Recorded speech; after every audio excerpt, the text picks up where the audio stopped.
Hello friends, नमस्कार। जय जगन्नाथ। आज चलतु पणस कठार को एमती बनइबा आपण को पूरा मांस तरकारी खाइला परी लागिबो। आमे सेही मांस तरकारी करबा प्रोसेस रे आज आमे एही पणस कठा आलूर तरकारी को प्रस्तुत करबा। ताहले डेरी न करी चलतु रेसिपीटी को आमे स्टार्ट करबा। प्रथमे गोटे जगार पानी नेइची सेथिरे अल्प हळदी दबा। आमे हळदी पानी रे पणस को काटिकी रखिबा। जदि पणस को हळदी पानी रे काटिकी रखिबा आम पणस जमा भी कला पड़बनी आ तरकारी रो कलर मध्य भल आसीबो।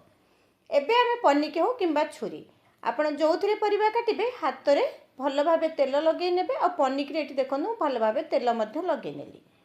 पणसर ऊपर अंशटी को काटी नबा। काटी नेला पर ताकू टिके पानी रे धोई नबा। पानी रे धोई देले तार जो क्षीर अंश बा अठा अंश गुडी थाए से गुडा टिके बाहर के कमी जाए। एबे आमे पणस को दुई फाळ करिबा। दुई फाळ कला परे पणस गुडी को राउंड राउंड करी आमे काटी नबा। ए ठीक से वीडियो रे आपण मान को देखै पारनी किंतु आपण एमती राउंड राउंड करी काटिबे, लंबा रे काटिबेनी, बस एमिति ही काटिबे। पणस गुडी को सेमिति काटिला परे पणसर कंठा अंश को आगो काटिबे बा चोपा अंश को आगो काटिबे, पछरे तार भीतर अंशटी को काटिबे। जदि भीतर अंशटी को आपण आगो काटी देबे चोपा काटिबारे टिके असुविधा हबो। तरकारी में ये बेसी बड़ साइज करेंगे कि बेसी छोट साइज करेंगे।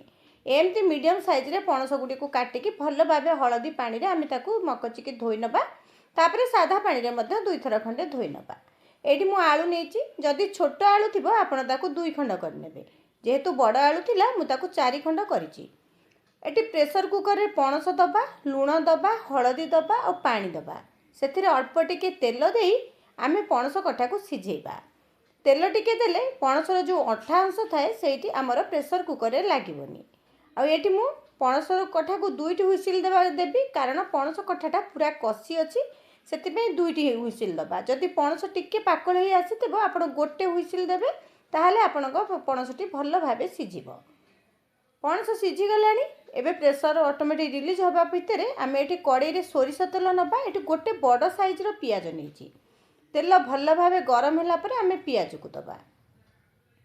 पियाज को आमे एठी लाल लाल करी भाजी नबा और पियाज को गोटे प्लेट को काढ़ी नबा। पियाज को काढ़ीला बेले आपण ताको एमती टिके चिपिकी देबे बा प्रेस कर देबे ता तेल अंश बाहर करी गोटे प्लेट रे आपण रखि नेबे।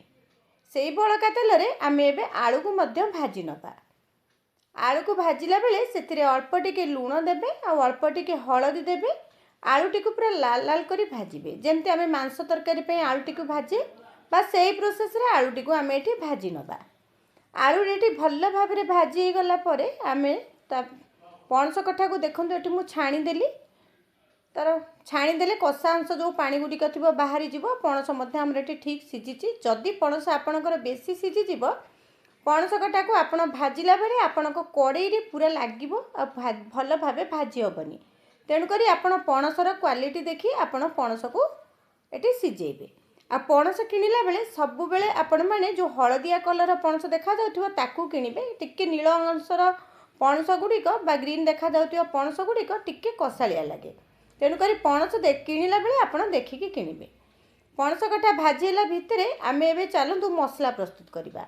एठी किछि अदा रसुण नेली। एठी गोलमरिच, दालचीनी, गुजराती, जीरा गुंड और धनिया गुंड नेछि आ करी पाउडर।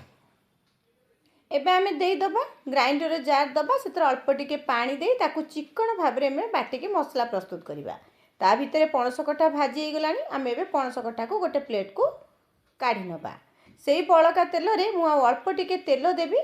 तेल देला परे सेतर आमे तेजपत्र, दालचीनी और जीरा को एठी दे दबा। जीरा को एठी भल भाबे फुटिबा पई छाड़िबा। जीरा एठी भल भाबे फुटी गला परे आमे जो मसला बाटिकी रखिथिले सेतरे मु हळदी गुंडा और लंका गुंड देई देइची। मसला टी मध्य एथरे आमे एबे तेल रे दे दबा। गैस रो फ्लेम को आपण पूरा सिम कर दियंतु। अल्प टिके पानी मध्य जगह टी को धोई के मु दे देली। एबे देई मसला टी को आमे कसिबा। घोड़े घोड़े मसला टी को कसिबा। मसला टी हमर एठी देखंतु कसी आसिलानी। मसला भल भाव रे कसी हला परे तेल बाहरिला परे आमे सेतरे किछि कस्तूरी मेथी दे दबा आ काटी रखिथिबा टमाटो को मध्य आमे एठी दे दबा। आ आवश्यक अनुसार लूण आमे मध्य एठी ऐड करिबा। आमे एठी देखंतु घोड़े घोड़े भाजी नबा। भाजी नेला परे मु एठी लूण मध्ये एबे ऐड कर नउची कारण सेतबेले देई नथिली।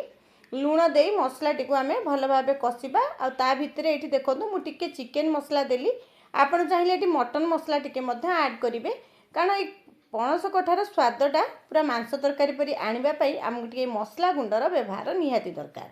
ଏଠି ଘୋଡ଼େଇ ଘୋଡ଼େଇ ଆମେ ଏଠି ସବୁ ଜିନିଷକୁ ମସଲାକୁ ଭଲ ଭାବେ ଭାଜି ନେବା। ତାପରେ ଭାଜି ରଖିଥିବା ଆଳୁକୁ ଆଉ ପଣସ କଠାକୁ ମଧ୍ୟ ଏଠି ଆଡ୍ କରିନେବା। ମସଲା ସହିତ ପଣସ କଠା ଆଉ ଆଳୁକୁ ଭଲ ଭାବରେ ଆମେ ମିଶେଇ ଭାଜିବା। ଏଇଠି ଦେଖନ୍ତୁ ଅଳ୍ପ ଟିକେ ପାଣି ମଧ୍ୟ ଆପଣ ଆଡ୍ କରିବେ, କାରଣ ମସଲା ସହିତ ପରିବା ଟିକେ ଭଲ ଭାବରେ ଭାଜି ହେଇଯିବ। ଏବେ ଘୋଡ଼େଇ ଦେବା, ଘୋଡ଼େଇକି ଆଉ 1-2 ମିନିଟ୍ ପାଇଁ ଛାଡ଼ିଦେବା ପୁରା ସ୍ଲୋ ଆଞ୍ଚ ବା ମିଡ଼ିୟମ୍ ଆଞ୍ଚରେ। ଏବେ ଦେଖନ୍ତୁ ଘୋଡ଼ଣୀ କାଢ଼ିଦେବା, ତାକୁ ଏଠି ଭଲ ଭାବରେ ମିଶେଇ ନେବା। ଆମେ ଯେଉଁ ପିଆଜକୁ ଭାଜିକି ରଖିଥିଲେ ମୁଁ ତାକୁ ଟିକେ ଗ୍ରାଇଣ୍ଡରରେ ଦରଦର ବଟା କରିକି ଏଠି ଦେଇଦେଲି। ଆପଣ ଯଦି ବାଟିବା ପାଇଁ ଚାହୁଁନଥିବେ ତାହେଲେ ଭଜା ହେଇଥିବା ପିଆଜକୁ ଏଇ ସମୟରେ ଆପଣ ଆଡ୍ କରିନେବେ, ତାହେଲେ ମଧ୍ୟ ତରକାରୀର ଗୋଟେ ଭଲ ଟେଷ୍ଟ ଆସିବ। ଏବେ ତାକୁ ଗୋଳେଇ ନେବା।